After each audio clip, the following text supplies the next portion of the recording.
Hi, I'm Brad Sweden from Case IH, and today we're going to be discussing how to properly fold your 2130 stacker planter.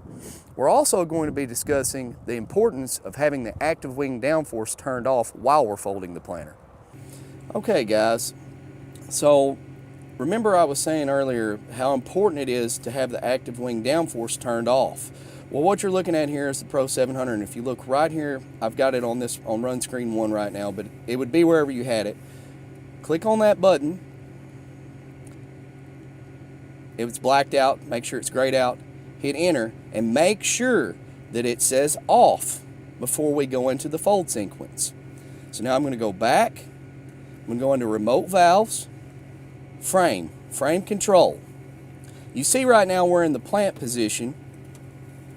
Put it into fold. Now we're going to read the instructions. We don't have markers on this planter, which is what it says here. So we're just going to go ahead and hit back there.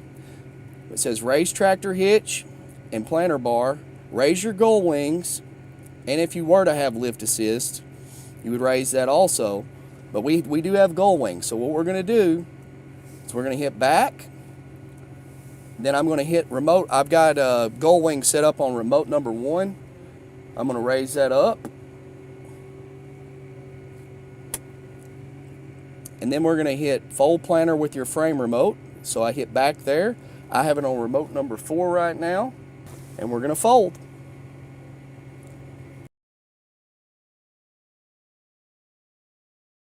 If you guys have any further questions, please contact your local Case IH dealer, or please refer back to your operator's manual.